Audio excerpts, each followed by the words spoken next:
Mirador, parole directe, l'interview vérité ou la fine bouche ébanie. Mirador, ici, la parole est directe. Forcément, la parole est directe avec M. Baouri, à qui nous disons bonjour, M. Ba. Bonjour. Bienvenue sur Film FM et dans Mirador. Et si vous pouvez rapprocher du micro. Peut-être pour commencer, ça va permettre donc à nos chroniqueurs aussi d'embrayer là-dessus. Votre regard sur la structure du gouvernement. Beaucoup d'observateurs estiment qu'on n'attend plus que le nom des membres du gouvernement dans les heures ou jours qui suivent. Quelle est la lecture que vous avez faite de l'ossature du gouvernement qui a été dévoilée vendredi, M. Baouri? D'ores et déjà, il faut saluer la réduction du nombre des membres du gouvernement. Vous savez, ce sont des questions budgétaires extrêmement importantes. Si vous avez un gouvernement pléthorique, vous avez des dépenses qui sont liées à cela et de manière prépondérante.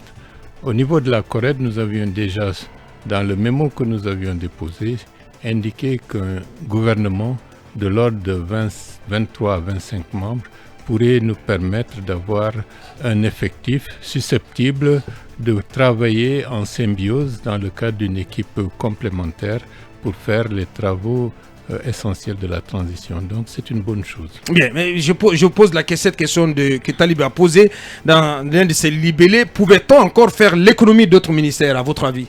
Bon, vous savez, dans le cadre de la réduction drastique du nombre de ministères, vous ne pouvez pas réduire le nombre comme vous le voulez, parce que ça dépend de la capacité administrative de faire converger et de faire travailler une équipe très restreinte avec une capacité d'avoir une vision sur l'ensemble des structures administratives du pays. Vous savez, l'informatisation de l'administration, le déploiement du backbone qui aurait permis à l'heure actuelle que la fibre optique puisse être opérationnelle et nous permettre d'avoir des capacités de faire des workflows de manière décentralisée, tout cela n'est pas en place. Et donc, vous ne pouvez pas restreindre le nombre de ministères. 25, je pense que c'est un chiffre dans la phase actuelle suffisant. Peut-être dans les prochaines années, on pourrait même aller jusqu'à avoir un gouvernement de 15 membres. De 15 membres. Ce qui ressort de tout de suite, qui tombe sous l'essence, c'est que le colonel Mamadou Doumbouya, comme l'a estimé Talibé, rompt avec la pléthore gouvernementale sur fond du morcellement des ministères et des récompenses d'alliés. C'est clair, et ça c'est une bonne chose. Il faut qu'on continue dans ce sens, et les hommes et les femmes qui seront à la tête de ces ministères soient des chefs d'équipe capables de manager, capables de coordonner, capables d'impulser l'ensemble des secteurs qui leur sont confiés. Parce que vous savez, c'est ça qui est le plus important. Être un capitaine d'équipe, être un chef d'équipe. C'est ça le rôle principal qui est demandé à un ministre. Les compétences individuelles sont une chose, mais les compétences managériales jouent un rôle extrêmement important pour pouvoir faire. Et on va savoir tout à l'heure, est-ce que vous serez un bon capitaine d'équipe, parce que vous êtes annoncé également dans ce gouvernement de transition, on vous demandera des choses. Mais avant, la grille de lecture de nos chroniques, très rapidement, chacun 1 minute 30, votre regard sur cette ossature de l'équipe, de la future équipe Mohamed Biavogui. Je note par exemple que contrairement au gouvernement précédent, ici, l'ordre de déclinaison des ministères respecte la préséance en termes de ministères régaliens. Par exemple, parce que vous avez le ministère de la Justice, vous avez le ministère de la Défense, le ministère de l'Administration du territoire, alors que par exemple dans le gouvernement précédent, le dernier, après le ministère de la Défense, c'était carrément le ministère de l'Industrie et des PME. Beaucoup n'avaient pas compris. Ici, l'ordre régalien des ministères est donc respecté. Alors, en pole position, le ministère de la Justice, est-ce que c'est pour exprimer justement toute la place que ce ministère occupe dans le gouvernement? Parce que le président Doumbouya nous a dit que la justice sera la boussole donc, de cette dans transition. Dans le cadre de cette transition. Mais quand je fais une comparaison, certains pensent aujourd'hui, par exemple, qu'on aurait pu faire l'économie d'un ministère de la sécurité à part et d'un ministère de l'administration à part. On aurait pu faire, comme Kouyaté l'avait fait en 2007, un ministère de l'intérieur et de la sécurité. Ainsi, c'est comme le ministère de l'éducation nationale. On aurait pu faire un grand ministère de l'éducation. On aurait pu faire un grand ministère. Et l'autre comparaison que je fais, c'est que si vous prenez le gouvernement donc à venir de Beya, il est de 25 ministères et 2 secrétariats généraux. Le gouvernement Komara était de 27 ministères et 2 secrétariats généraux. Et justement, le gouvernement Kouyaté, de mémoire des journalistes, c'est le gouvernement le plus restreint jamais composé, en tout cas dans ce pays. Il comprenait 20 ministères, 3 secrétariats. Le secrétariat général à la présidence, dans le décret donc, qui a mis en place le gouvernement Komara, on retrouvait là-dedans le secrétaire général de la présidence, le secrétaire général du gouvernement et le secrétaire général aux affaires religieuses. Donc, il est encore possible de faire une compression, même si le problème se posera, comme l'a dit M. Ba, dans justement la coordination de tout cela. Vous validez donc, en partie cette ossature? Oui, c'est bon, en partie. Mais on pouvait mieux faire. Oui, est-ce que c'est votre avis aussi? Non, je pense que, vous savez, les structures gouvernementales, elles se discutent. On peut être amené à les critiquer, à penser que l'organisation peut être de telle forme ou sous autre. De telle ou telle autre taille. Absolument. Et le plus souvent, les premiers ministres ou les présidents de la République essaient de donner essaient de traduire en fait leur priorité dans l'ossature du gouvernement. Moi, j'ai par exemple été étonné de ne pas y voir un ministère chargé de la réconciliation nationale, par exemple. Ça n'y est pas. Alors même si on peut bien confier cela à un organe. Oui, possiblement.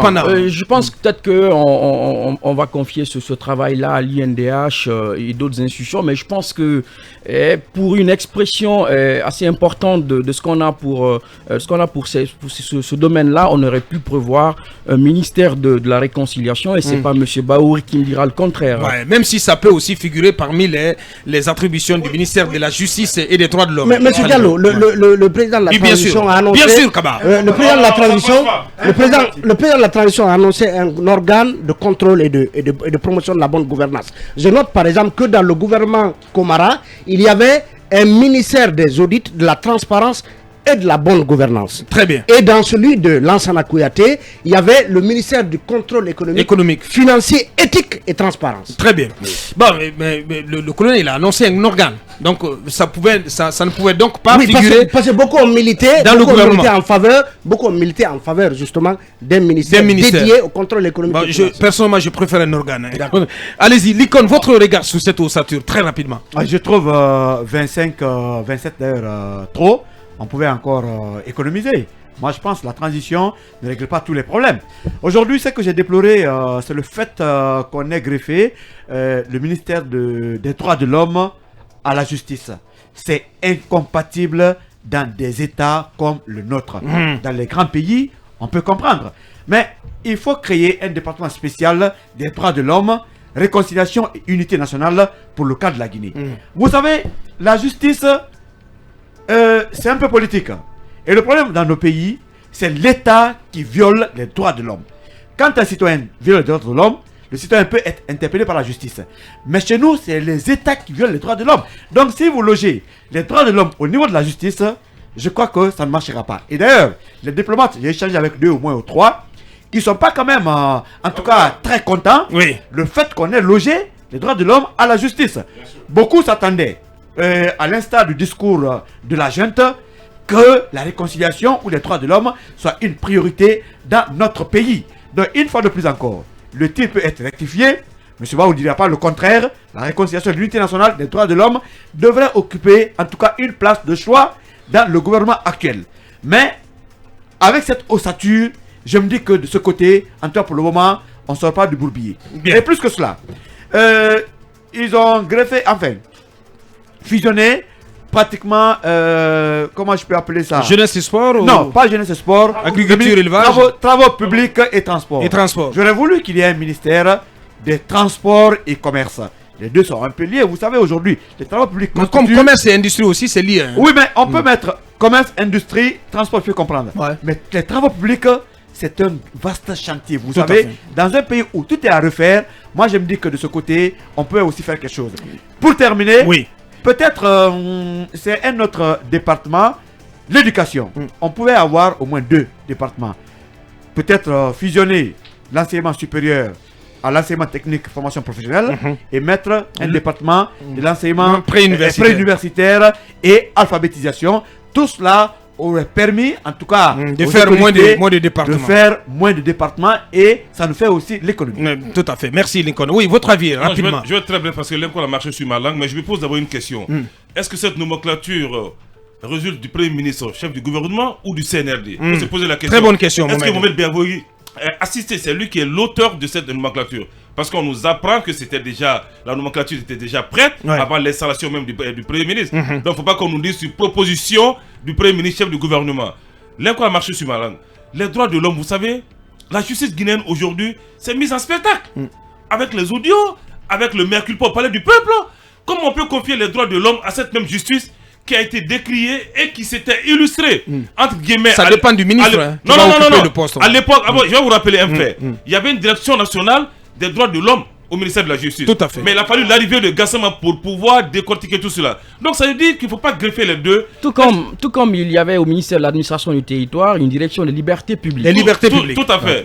Donc aujourd'hui... Je crois que ça existe encore. Au MATD. MATD. Ça n'a pas de sens. Oui. Il y a Feu Daouda Kone, je crois, qui était directeur, qui est décédé, Daouda Kone. Très bien. Donc rapidement, il faudra qu'on rectifie le tir. Sinon, l'opinion internationale nous regarde. On ne pourra plus bénéficier des financements relatifs au fonds du développement durable. Parce que la Guinée a ratifié cet accord sur le droit du développement, où on devait avoir une grosse enveloppe. Mais avec ce changement, on ne pourra plus bénéficier de ce fonds. Merci. Akumba, pour terminer. Je crois que cette ossature du gouvernement est une œuvre scientifique de M. Beavogi et de M. Doumbouya qui interpelle un peu la compétence du lecteur, mais aussi qui met en évidence la compétence de son auteur. Je pense qu'on ne devrait pas avoir plus de 15 ministères. À votre avis? À mon avis. Je pense qu'il y a des ministères qui ne devraient pas exister, mais vous savez, la meilleure manière d'accepter ce qu'on ne peut pas changer, c'est de le critiquer. Je pense que le secrétariat d'État aux affaires religieuses n'a pas son droit d'être. Nous sommes dans un pays laïque. Et dans ce secrétariat, il n'y a que les chrétiens et les musulmans. Où sont les animistes? Parce qu'il y en a un peu en Guinée, premièrement. Deuxièmement, je trouve aussi que, contrairement à mon ami Lincoln, moi je ne pense pas qu'il faille exister un ministère ou, si vous voulez, un département des droits de l'homme ou de réconciliation dans un pays où il y a un ministère de la justice qui fonctionne selon les lois de la République. Dès qu'il y a la justice, la réconciliation, il va de pair. Et le respect des droits de l'homme également. Je pense aussi que oui, il y a des ministères qui sont restés, qui devraient quand même disparaître du point de vue logique, parce que dans l'historique de la création des ministères, un ministère est créé pour résoudre un problème qui se pose à la nation à une période donnée. C'est pour ça que vous voyez que dans la tradition occidentale, des ministères qui disparaissent une fois le problème résolu. Et je me dis que il y a une absence qui m'amène à dire que l'ossature du gouvernement est en porte-à-faux à la fois avec la déclaration première, la déclaration de prise de pouvoir par le colonel Doumbouya, et suivi aussi des valeurs incarnées par la charte. On ne peut pas avoir une déclaration de prise de pouvoir qui prône la lutte contre la corruption et ne pas avoir un ministère dédié à la bonne gouvernance et à la moralisation de l'administration. La gestion publique. On ne peut pas avoir un gouvernement de transition qui se donne pour mission de créer les bases fondamentales d'une nouvelle réforme, d'une réformulation institutionnelle et ne pas réformer la fonction publique. Vous savez que la fonction publique guinéenne, elle est avide des esprits ternes et des hommes avides d'honneur. C'est une fonction publique dans laquelle chaque, si vous voulez, chaque faiblesse est une cliente. Je pense qu'on aurait mieux fait d'avoir un ministère de réforme de cette fonction publique-là. Donc on aurait dû mettre sur la fonction publique, ministère de... Mais le problème déjà qui se pose à l'agente, c'est qu'elle a raté, de mon point de vue, des canevas et des processus qui lui permettraient de recueillir les meilleures idées et les meilleurs profils. Parce que des rencontres publiques qu'on a vécues, le dépôt des mémoires qu'on n'a pas divulgué à l'opinion publique pour pouvoir contribuer à leur amélioration, je pense que c'est déjà un problème. Et ce problème va persister. Et je vais vous dire, cette architecture-là va donner l'occasion au président Doumbouya d'installer un gouvernement bis auprès de lui. Parce qu'au fur et à mesure qu'il découvrira des talents et des meilleures idées, il va créer un poste de conseiller qui va gérer cette idée et ça risque d'être un gouvernement bis. Parce que vous savez que, comme le principe le dit, quand il y a trop de marmons, ça gâte la sauce. Donc en gros, cette architecture, cette ossature, elle n'est pas bonne. De mon point de vue, elle ne répond ni au discours de prise du pouvoir, encore moins à l'entièreté de la charte. Très bien. La suite. FIM FM, Mirador, Parole directe, l'interview vérité ou la fine bouche Chebani, Mirador. Ici, la parole est directe. Puisqu'on parle de gouvernement, donc on dit reste. Je posais la question avant la transition, avant la courte transition. Bahouri, le nom de Bahouri attendu à la télévision ce soir ou dans les jours à venir? Non, là, je pose une question, je vous regarde en face, M. Bahouri. Non, ça ne sera pas le cas. Vous ne fermez pas quand même la porte au gouvernement? Non, j'ai déjà dit maintes fois, dans le cadre de ce gouvernement de transition, il n'est pas souhaitable que les partis politiques y amènent de manière directe des hommes et des femmes pour occuper des postes. Il faut qu'on évite de recommencer les erreurs que nous avions eues en 2010. Parce que si vous le faites ainsi, vous allez emmener dans le cadre du gouvernement de transition les conflits, les contradictions, les rivalités, les ambitions des uns et des autres dans le gouvernement, alors que le gouvernement a une mission bien précise, c'est d'œuvrer pour la réalisation des grandes tâches essentielles de cette transition. Donc, il faudrait simplement choisir des hommes et des femmes en fonction de leur profil, de leurs compétences, de leur intégrité. Mais pas en fonction de leur appartenance politique. Bien entendu, parce qu'il ne faudrait pas qu'on recommence les mêmes erreurs. Donc, vous ne verrez pas le nom de Bahouri dedans. Et il n'a jamais été question que Bahouri appartienne à un gouvernement de transition. Donc, c'est clair et net, vous n'entrerez pas dans ce gouvernement de transition. Je n'ai jamais été candidat. Non, on le sait très bien. Mais déjà, est-ce que vous nous confirmez ici? Non, ce que je dis, c'est clair. Vos propos nous disent clairement que vous n'allez pas entrer dans ce gouvernement. Non, c'est clair. Je ne suis pas partie prenante et je ne milite pas pour que des politiques soient directement mis dans le cadre d'un gouvernement de transition. Parce que ce serait fausser les grands axes et la nécessité d'avoir une équipe homogène, impartiale, neutre et qui va agir en équité par rapport aux charges qui sont les leurs.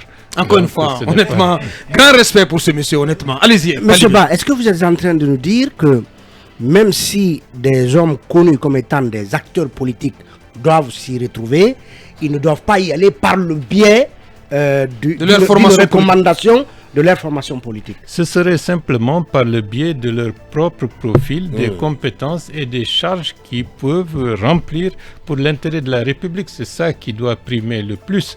Je ne dis pas que quelqu'un qui est en politique, pour des raisons de compétences, d'expérience, de capacité de résoudre des problèmes, qu'il serait mis de côté. Non, il est là-bas par rapport à son profil individuel. Rien que ça. C'est ça qui permet, dans une large mesure, que tous ceux qui seront dans le gouvernement de transition seront comptables de la réussite ou des impasses que cette action pourrait générer. Et nous souhaitons que ça marche correctement. C'est la raison pour laquelle les erreurs du passé, il ne faudrait pas les répéter. Mais pourquoi vous parlez des erreurs du passé? Parce que le référence au gouvernement de 2010. Le gouvernement de 2010 a été un gouvernement où les partis ont envoyé des missionnaires pour être dans le gouvernement. Et vous avez vu ce que ça a donné, une transition qui s'est terminée pratiquement dans un contexte de difficultés, de tiraillements, de tensions. Et nous ne souhaitons pas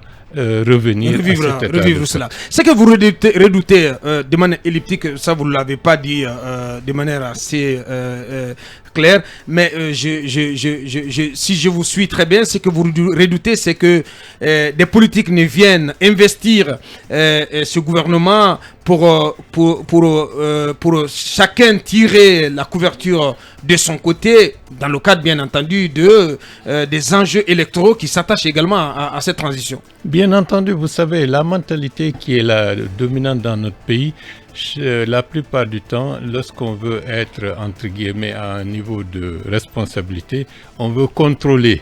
Contrôler, ce n'est pas pour dire on contrôle pour que la gestion soit efficace, vertueuse, non. On contrôle pour que tout ce qui se fait aille dans le sens des intérêts particuliers de certains types de groupements. Et nous voulons des hommes et des femmes qui travaillent exclusivement dans l'intérêt de l'ensemble de la collectivité guinéenne. C'est ça qui est le plus important. Très bien. Notre invité, M. Baouri, président des l'UDRG, parti membre de la CORED en ce lundi. Mohamed Kaba. Alors, M. Baouri, on nous apprend que l'ANAD proposerait 15 mois comme durée pour la transition. Quelle est la position de la CORED quant à la durée de la transition? Bon, je pense que c'est quelque chose de très important qu'il faudra expliciter. La transition de 2000 avec le CNDD a duré 2 ans. On a perdu 1 année parce qu'il n'y avait absolument pas de boussole. Et les derniers mois, avec le gouvernement de transition dirigé par feu Jean-Marie Douré, il a fallu accélérer et ça nous a créé des difficultés que d'autres ont exploitées par la suite pour remettre en cause la légitimité de la Constitution de 2010. Donc il faudrait que maintenant, que le temps imparti nous permette de faire ce qu'il doit être fait. Quelles sont les tâches essentielles de la transition? C'est cela qui doit déterminer la durée de la transition. Il n'est pas utile de vouloir précipiter les choses simplement pour satisfaire des intérêts particuliers au détriment de l'intérêt général. La Guinée a perdu 10 années par le fait que la gestion de la période transitoire a péché dans beaucoup de domaines et des erreurs stratégiques ont été commises. Des reniements de dernière minute ont fait basculer la Guinée dans une direction que nous sommes en train de payer aujourd'hui. Il faut faire la part des choses. Il faut que les lois de la République soient remises en force avec un vote référendaire. Donc ça nécessite du temps. Il ne s'agit pas de faire copier-coller, prendre le 2010 et dire on remet 1 ou 2, et puis non. Et ça, c'est l'avis de la cellule Diallo, par exemple, qui pense qu'il faut remettre la Constitution 2010 en vigueur, donc pour qu'elle serve de base pour aller à une nouvelle Constitution. Et de toutes les façons, cela veut dire qu'il y a une absence totale de réflexion, il y a une absence de prise en compte des impasses de la gouvernance guinéenne, il y a une manque de vision concernant les expériences politiques depuis 60 dernières années. Bien, on va Nous creuser. avons des problèmes en ce qui concerne d'une gouvernance qui puisse intégrer les diversités, qui puisse permettre à ce qu'une seule personne ne s'arroge pas tous les pouvoirs. Bien, M. Baouri, on va creuser dans un instant, on va rester sur la durée de la transition et toutes ses implications. Derrière la courte transition, info. FM, Mirador, Parole directe, l'interview vérité ou la fine bouche ébanie. Mirador, ici, la parole est directe. On revient à vous, M. Baouri, sur la question de la transition, la durée de la transition. Vous parliez de manque de vision, vous dénonciez une forme de précipitation chez certains acteurs. Bon, parce que nous avons échoué durant plusieurs années du fait d'une volonté systématique de dire allons vite à des élections. 2010 nous a montré que c'était pas une bonne chose. Et par la suite, l'ordre des élections a été changé pour aller d'abord à la présidentielle et ça a été, disons, la boîte qui a ouvert la situation qui a abouti au 28 septembre 2009. Donc il faut que les gens fassent preuve de responsabilité dans les choix politiques et non pas se projeter à titre individuel dans leur propre agenda pour imposer un calendrier à un pays qui est profondément traumatisé. De toutes les façons, le colonel a dit qu'il ne cédera à aucune pression. La durée actuelle, vous avez 2 tâches essentielles. Oui. Remettre en force les lois de la République, la Constitution adoptée par voie référendaire. Et la Constitution doit faire l'objet de réflexion, de discussion, parce que nous devons changer le type de gouvernance que la Guinée a connu depuis l'indépendance. Où seulement une seule personne s'arroge tous les pouvoirs et met d'une manière ou d'une autre le pays dans des situations compliquées. Ça aurait pu être des personnes positives, mais malheureusement, vaut mieux mettre des garde-fous pour avoir des gouvernances équilibrées, plus larges, plus consensuelles. Entre les différents pouvoirs. Bien entendu. Et ça ne veut pas dire qu'il faut répliquer, copier-coller ce qui a existé. Donc il faut changer. Bien. Deuxièmement, il y a un aspect essentiel. Nous avons un problème de gouvernance, un problème de capacité de savoir combien sommes-nous. Nous ne le savons même pas. La pandémie Covid a montré les défaillances structurelles de beaucoup de pays qui sont incapables d'apporter une aide dans le cadre d'une politique sociale. Le gouvernement sénégalais, pour ne parler que de cet exemple, a su, de par leur organisation administrative, envoyer à chaque Sénégalais qui est un peu partout à travers le monde une petite contribution de 50 000 francs CFA. Comment ont-ils pu le faire? C'est parce qu'ils ont un fichier d'identification national sérieux, objectif et fiable. Bien. Nous, même si on le voulait, est-ce que nous pouvons le faire? On n'a pas de fichier, pas le faire. Nous ne connaissons pas où sont les Guinéens. Nous ne savons pas qui sont les Guinéens. Et combien sommes-nous? Oui, parce qu'en fait, il n'y a pas un fichier d'identification nationale. Donc, le problème essentiel, c'est le recensement général de la population et de l'ensemble de la population guinéenne, y compris ceux qui sont à l'intérieur et ceux qui sont à l'extérieur. Parce que c'est un outil de gestion, c'est un outil de gouvernance, c'est un outil de projection de l'ensemble des politiques publiques qui est essentiel pour un pays qui veut entrer dans une dynamique de construction effective. Ce recensement général de la population, à partir de là, on peut extraire le fichier électoral qui pourrait être beaucoup plus fiable et qui pourrait vivre de manière régulière par des ajustements chaque année en expurgeant les décès et en mettant en place les naissances. Donc nous avons besoin de cela pour avoir quelque chose qui puisse permettre d'avoir des élections crédibles, non contestables. Ça, c'est une première chose. Deuxièmement, cela permet à chaque citoyen guinéen d'avoir sa carte d'identité digitalisée. Ça, c'est un combat qu'il faut mener pour que chaque citoyen guinéen soit répertorié, soit identifié. Et un numéro d'identification nationale. Bien entendu. Et ça nous permettra d'avoir des capacités de générer des politiques en faveur de la solidarité, en faveur des actions humanitaires, en faveur de l'ensemble des catégories socio-professionnelles et non pas être toujours dans des discours démagogiques qui ne... Donc pour ça, vous ne pouvez pas le faire en 10 mois.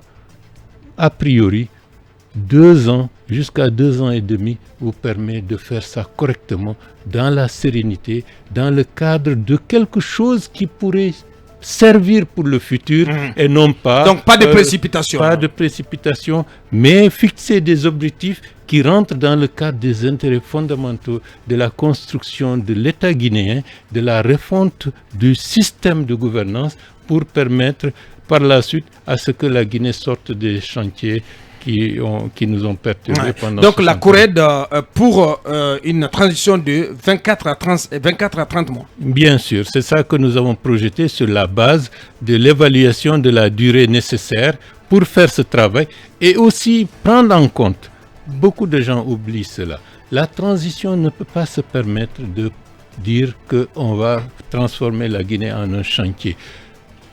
Vous n'aurez pas les moyens. Vous n'aurez pas la légitimité nécessaire pour le faire. Donc, plus vous durez dans la transition, plus vous suscitez des crispations, des manquements, puisque vous ne pouvez pas, vous n'en avez pas les moyens de faire ce qu'un gouvernement crédible et qui peut avoir la caution de la communauté internationale pourra engager. Donc, il faut avoir le temps optimum pour faire ce qu'on a à faire et puis permettre à la Guinée de sortir de ces impasses. Cabinet, rapidement un commentaire avant de passer la parole à Lincoln. Oui, j'ai envie de dire qu'il y a une explication au fait que l'on veuille, que beaucoup de gens veuillent qu'on parte assez vite, aussi bien certains politiques. Notamment l'ANAD. Notamment l'ANAD qui postule pour 15 mois. Ouais. Et il faut rappeler que ceci se rapproche d'une certaine façon, d'une certaine opinion. Et l'étude de la GSP de GFM l'a montré que 52% de gens ne souhaiteraient pas que cette transition excède une année. Et on peut peut-être comprendre cela sous un autre prisme. Le premier prisme, c'est d'abord le fait que les gens veuillent que ce soit, par exemple, un politique qui dirige, par exemple, la transition. En fait, aujourd'hui, vous avez l'impression que pendant qu'on est on est dans la transition, les militants pensent aux élections. Mais effectivement. Et ceci est important parce que, en fait, je crois que cela est aussi dû à une histoire récente qui fait que l'on a l'impression que lorsque c'est un cadre, un proche, un militant qui gère la transition, par exemple, au niveau du gouvernement, on a plus confiance. Et le fait d'aller très vite, ça résout la question et ça se rapporte à la question du fait que pour les politiques, il faut aller rapidement aux élections.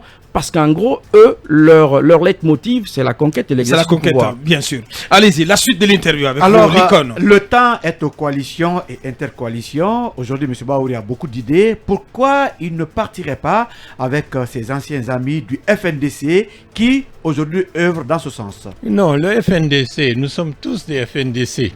Et ceux qui se disent FNDC aujourd'hui, ils ont un patrimoine qui appartient à un collectif plus large. Bon, mais le FNDC n'a pas dit de manière... Ceux qui restent du FNDC aujourd'hui, de manière explicite, leur lecture de la situation. Bon, je dois être clair, à partir de mars 2020, surtout après la présidentielle du 18 octobre, oui. Nous avons divergé. Et ça... ceux qui ont poursuivi une certaine ligne libre à eux, nous avons fait preuve de réalisme en prenant en compte les faits et en ajustant notre attitude et nos positionnements par rapport à la capacité d'infléchir les situations jusqu'à avoir une situation plus ou moins heureuse. Ça, c'est une autre histoire. Bien. Mais fondamentalement, aujourd'hui... C'est quoi la démarche? Aujourd'hui, nous avons, dès le début, au niveau de la CORED, lancé une invitation à toutes les plateformes de l'opposition pour se retrouver et discuter et avoir un dénominateur commun par rapport à l'accompagnement de la transition politique dans notre pays. Oui. Bon, pour des raisons que certains seuls peuvent expliciter, ils n'ont pas daigné répondre à l'invitation de la CORED. Et ils se sont mis à avoir des démarches parallèles, mais je crois que ça n'a pas pu prospérer. Et récemment, d'autres Quand vous dites certains, vous faites référence à qui? L'ANAD principalement. Et donc l'ANAD n'a pas saisi votre main tendue. Il y a l'ANAD, il y a l'UFR. Bon, l'UFR, lui, il avait dit qu'il serait absent, mais il enverrait son vice-président, M. Boubacar Bari, à la réunion qui était projetée. Bon, il était présent? Non, bon, la réunion n'a pas pu se faire puisque, entre-temps, il y a eu d'autres actions qui ont fait dérouter le cours du processus. Bon, il y avait aussi, de manière beaucoup plus active, la coalition dirigée par M. Ousmane Kaba. La COPED. Bref, donc ça, c'est une autre histoire. Récemment, d'autres acteurs des plateformes ont estimé qu'on ne peut pas rester comme ça et ont approché la CORED. Il s'agit de ADC BOC, de AD avec M. Kaba, fidèle, de ADC avec des jeunes leaders comme Bamba, François Kamanou, etc. Donc c'est une nouvelle dynamique qui... La CPR aussi? La CPR était venue, et donc c'est une nouvelle dynamique qui s'est retrouvée samedi dernier. Et nous avons convenu de travailler dans le cadre du respect strict de l'indépendance de chaque coalition, oui. Mais de travailler à ce qu'il y ait une vision commune par rapport aux grandes questions essentielles. Et là, nous sommes en train de proposer un mémo qui fera cas des propositions de la durée de la transition, de la nécessité pour le CNRD de revoir le nombre dévolus aux partis politiques, au CNT, mais au-delà des partis politiques, de revoir la composition du CNT, puisque vous savez, c'est le lieu où se fera l'essentiel, disons, du travail législatif. Donc, il faudrait avoir une représentation la plus large de la physionomie de la sociologie politique, sociale, culturelle de la Guinée. Donc vous trouvez le nombre de 15 insuffisant? Non, pas simplement les 15, les 81 sont insuffisants. La situation est suffisamment complexe.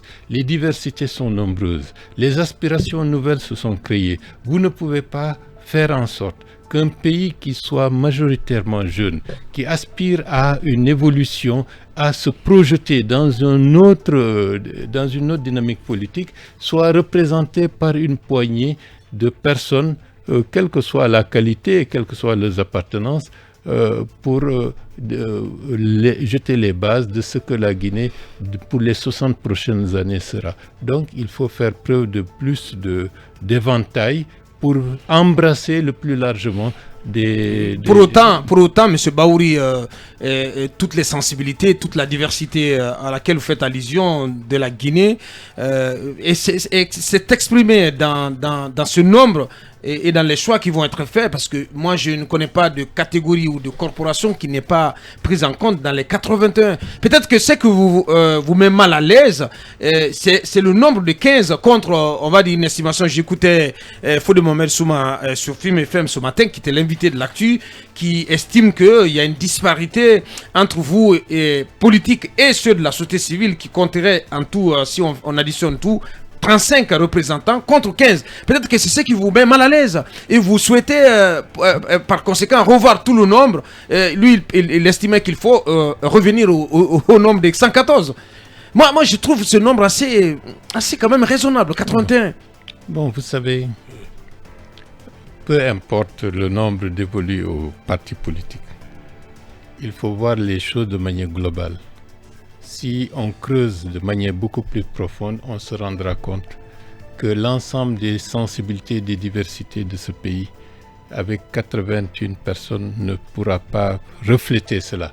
Donc il faut faire un effort dans ce sens pour, d'une manière ou d'une autre, avoir une représentation raisonnable, mais qui puisse permettre à aux diversités les plus larges de se sentir représentées. Peut-être que parce que les partis politiques ont du mal à s'entendre sur la clé de répartition des 15. Comment ça se passe, M. Bahouri? La répartition, justement, comment ça se passe? J'ai l'impression que ça va vraiment... vous allez excusez-moi de l'expression, vous crêpez le chignon là-dessus, entre Cored et Anad, notamment les deux grands blocs. Et on sait que le courant, en tout cas, c'est pas le parfait amour entre la Corée et la NAD. Bon, vous savez, ce sont des questions qui sont, j'allais dire, subalternes. Le vrai problème, au-delà de tout ça, qu'est-ce qu'on fera au CNT? Très bien. Quels sont les grands axes? Oui, mais en attendant, il faut choisir ces 15. Bon, le choix se fera. C'est quoi la clé de répartition? Non, rien n'est encore décidé. Rien n'est encore décidé. Mais qu'est-ce qui est en vue? Comment vous travaillez à avoir une position harmonisée, à vous entendre sur... Non, ce qui serait plus intelligent, qui serait plus intelligent et plus sage, que l'ensemble des plateformes se retrouvent ensemble et dire, voilà, on va... Et vous n'êtes pas capable de vous asseoir autour d'une même table pour parler de ce quota de 15. Justement, parce que vous avez invité l'ANAD et d'autres, les gens ne sont pas venus. J'entendais Fodé Mohamed Souma dire que la prochaine rencontre, ce sera au QG de la CPR, donc sur terrain neutre, pour faire en sorte que l'ANAD, la COPED, tout le monde vienne, notamment l'ANAD. Parce que le problème, le problème que vous avez, c'est avec beaucoup plus avec l'ANAD. On n'a pas de problème avec l'ANAD. Hein. Bien. Si vous le dites. Il faut que les gens soient un peu plus sérieux dans ce pays. On est en train de travailler pour dessiner les grandes lignes de ce qui sera dans 50 ans. Ce n'est pas des petits postes de ceci ou de cela qui devraient être mis en avant. Mais comme malheureusement dans ce pays, les gens préfèrent le contrôle au lieu de proposer, au lieu d'avoir des idées alternatives, c'est ce qui fausse le problème. Vous pouvez ne même pas être au CNT et avoir une influence déterminante sur le cours du processus concernant le CNT. Ayez des idées, ayez des approches qui permettront à la grande majorité de la population de se dire « Ah, cette idée, elle est bonne ». Donc, vous pouvez infléchir et influencer l'orientation du cours du processus. Bref, les 15 ou ce qui sera arrêté comme chiffre, trouvera. Vous espérez qu'on parle puisque nous demandons. Alors que c'est dans la charte. C'est la charte qui est c'est révisable. Nous demandons. C'est révisable. Mais pour le moment, ce n'est pas le cas. Non, peu importe. Ce qui est sûr, nous faisons cas d'une recommandation et d'une nécessité de prendre en compte cela. Bien. Si tel n'est pas le cas, on verra ce qu'il en sera. Mais il faudrait que nous allions dans le sens d'une cohésion plus large, d'un rassemblement, d'une prise en compte. La question elle est importante parce que vous dites que vous essayez d'aller donc dans une démarche conseil. Mais j'ai l'impression, moi je vous regarde en face pour dire que pour moi c'est illusoire de penser que vous politiques, que vous allez réussir à parler d'une seule et même voix. Non, que c'est même utopique. Vous savez, il y a. Quel est votre avis là-dessus? C'était mon inquiétude. Non, je vais être également. C'était mon inquiétude. Oui. Pourquoi ces coalitions? Il se trouve qu'actuellement, je suis dit à Touré, la NAD, le PEDN, l'UFR, le modèle se retrouvent. Mais pas vous. Et pourtant, vous êtes un grand acteur. Là-bas, ça pourrait être un terrain neutre. Pourquoi Bahouri n'est pas associé à cette démarche et tout se fait autour de la clé de répartition par rapport au CNP? Je vais être clair. Comment arriver à une unité d'action? Je vais être clair. Est-ce possible? Il y a le CNRD qui fixe le cap. C'est eux qui ont la responsabilité de la gestion du pays dans cette phase de transition. Ouais. Donc, le dernier mot leur reviendra, d'une manière ou d'une autre. Ça, c'est un. Deuxièmement, lorsque vous voulez que quelqu'un dise « je veux une transition de 6 mois, 7 mois, 8 mois », alors que nous savons pertinemment que ça va aller au désastre pour notre pays. Vous voulez qu'on marche ensemble avec cela? Nous ne le ferons jamais. Justement. Nous mettons en avant des idées, des axes susceptibles de permettre à la transition de réussir une fois pour toutes. Est-ce que vous ne risquez pas de mettre la transition en panne si, par exemple, vous avez du mal à choisir le même antagonisme? Moi, je sens le même antagonisme. Bahouri, Selou, remonter à la surface et qui risque même de plomber la démarche qui est en vue, la démarche concertée de l'opposition. Non, vous savez, il y a certains qui ont refusé d'aller chez El Hadj Mamadou Sylla pour des raisons qui leur sont propres. Laissons ça. Nous travaillons avec ceux qui veulent travailler pour l'intérêt du pays. Ceux qui ont des agendas personnels, libres à eux de l'expliquer et de l'exprimer. Mais ce qui est sûr, nous voulons que tout ce que nous allons faire, c'est de veiller à ce que les intérêts de ce pays, de la stabilité pour le futur de ce pays soit mis en avant. Nous voulons que le processus aille en conformité avec l'intérêt général. Nous voulons que les élections aillent de la base au sommet. Parce que nous ne voulons pas, pour des raisons de se précipiter, plonger la Guinée encore dans des affres qui risquent de nous plomber pour très longtemps. Il faut que les gens tirent les leçons de leur propre expérience. Ouais. Ils ont fait des choses en 2009-2010 où ils ont changé l'ordre des élections qui nous a précipités dans une catastrophe. Ils ont dit allons à l'élection. Le président qui sera élu se chargera d'organiser les communales et les législatives. Qu'est-ce que nous avons eu? Des dizaines de morts, voire des centaines, un blocage du pays. Il faut que les gens acceptent de tirer. Vous étiez des forces vives, non, monsieur Bahouri? Les forces vives ont fini d'exister à partir je parle de 2009. Oui, mais les forces vives, à partir du moment où le gouvernement de la transition, dirigé par Feu Jean-Marie Doré, a été mis en place, c'est à partir de ce moment-là que les forces vives ont été... on cessait d'exister. On va permettre à Kouma de poser la toute dernière question. La toute dernière question. Il ne reste qu'une minute. Juste une petite question. Monsieur Ba, moi j'ai constaté qu'au niveau des organisations régionales, sous-régionales et internationales, généralement une transition, elle se conçoit entre 18 mois et 2 ans. Mais ma crainte relève de la pathologie du succès. Aujourd'hui, la junte a réussi, si vous voulez, l'approbation, en tout cas selon ma diversion, de 90 à 98% de la population. Et j'imagine plus elle dure, plus elle va atteindre son niveau d'incompétence qui va l'amener peut-être à se transformer. N'avez-vous pas peur que si cette jante durait, qu'on ait en face un dictateur? Bon, vous savez, tout dépendra des axes essentiels qu'il faudra gérer. Et le gouvernement qui sera mis en place aura une mission particulière, avec une feuille de route précise. Si tout ce qui se fera va dans le sens des intérêts actuels et futurs de la Guinée, pourquoi pas? Maintenant, le risque que vous évoquez, un gouvernement de transition est le plus inconfortable possible parce que vous voulez faire beaucoup, on vous demande beaucoup, alors que vous savez, vous ne pourrez pas tout faire. Ça, c'est le hiatus qui existe. Et c'est la raison pour laquelle il faut être clair et expliquer aux gens. La transition institutionnelle qui est en œuvre a des missions bien précises. Elle ne pourra pas ne pas s'intéresser à la demande sociale, à des situations qui nécessitent à n'importe quel gouvernement d'assumer ses responsabilités vis-à-vis de sa population. Mais de manière essentielle, ils n'ont pas les possibilités de résoudre en profondeur les problèmes qui se posent à ce niveau-là. Donc, il faut gérer ce temps-là. La transition que les gens ont dans leur tête, c'est une transition dans la gouvernance de ce pays. Et cette transition pourrait faire même une génération.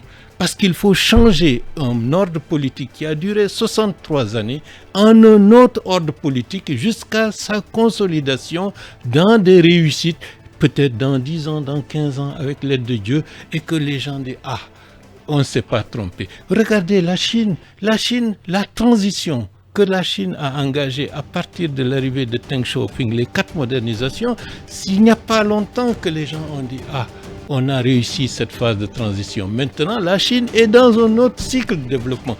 Nous devons, donc, dans la phase actuelle, le processus est engagé par la transition institutionnelle qui est en train d'être mise en œuvre.